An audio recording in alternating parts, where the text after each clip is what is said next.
ದಾವಣಗೆರೆಯಲ್ಲಿ ರೇಣುಕಾ ಮಂದಿರದಲ್ಲಿ ಇದೇ 27 ಮತ್ತು 28ನೇ ತಾರೀಕು ನ್ಯೂಸ್ ಫಸ್ಟ್ ಯೋಜನೆ ಒಂದು ಮಾಡ್ತಾ ಇದ್ದಾರೆ.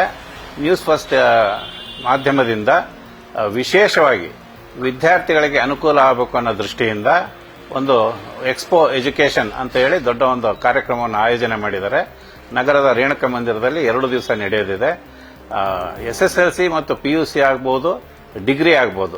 ಆದ್ಮೇಲೆ ಮುಂದಿನ ನಮ್ಮ ಭವಿಷ್ಯಕ್ಕೆ ಅನುಕೂಲ ಆಗೋ ರೀತಿಯೊಳಗೆ ಯಾವ ಆಯ್ಕೆ ಮಾಡ್ಕೋಬೇಕು ಕೋರ್ಸ್ ಅನ್ನೋದ್ರ ಬಗ್ಗೆ ಅನೇಕ ಸಾರಿ ಯುವಕರಲ್ಲಿ, ವಿದ್ಯಾರ್ಥಿಗಳಲ್ಲಿ, ಅವರ ಪೋಷಕರಲ್ಲೂ ಕೂಡ ಗೊಂದಲ ಇರತಕ್ಕಂಥದ್ದು ಸಹಜವಾಗಿದೆ.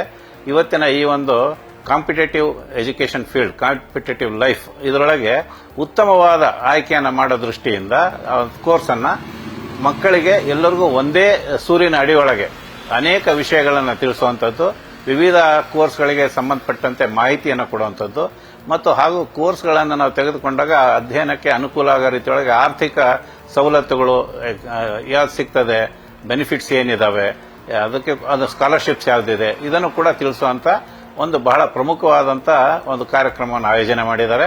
ಅದಕ್ಕೆ ನಾನು ವೈಯಕ್ತಿಕವಾಗಿ ಮತ್ತು ಜಿಲ್ಲೆಯ ಜನತೆಯ ಪರವಾಗಿ ನಾನು ವಿಶೇಷವಾಗಿ ಮಧ್ಯ ಕರ್ನಾಟಕದ ಸುತ್ತಮುತ್ತಲಿನ ಜಿಲ್ಲೆಗಳಿಂದನೂ ಕೂಡ ಇದಕ್ಕೆ ಯುವಕರು, ಆಸಕ್ತ ಯುವಕರು ಮತ್ತು ಪದವೀಧರರು, ವಿದ್ಯಾರ್ಥಿಗಳು, ಪೋಷಕರು ಭಾಗವಹಿಸಿ ಅದರ ಸದುಪಯೋಗ ನಾವು ಪಡ್ಕೋಬೇಕು ಅಂತಕ್ಕಂಥ ಒಂದು ವಿನಂತಿಯನ್ನು ಮಾಡ್ತಾ ಇದ್ದೇನೆ. ಇಂತಹ ಜನಪರವಾದ ವಿದ್ಯಾರ್ಥಿಗಳ ಮುಂದಿನ ಪೀಳಿಗೆಯ ಬಗ್ಗೆ ಏನು ಕಳಕಳಿಯನ್ನ, ಕಾಳಜಿಯನ್ನು ವ್ಯಕ್ತ ಮಾಡ್ತಾ ಇದೆ ನ್ಯೂಸ್ ಫಸ್ಟ್ ತಂಡದವರಿಗೂ ಕೂಡ ನಾನು ಅಭಿನಂದನೆಗಳನ್ನು ಸಲ್ಲಿಸ್ತೇನೆ. ನಮಸ್ಕಾರ.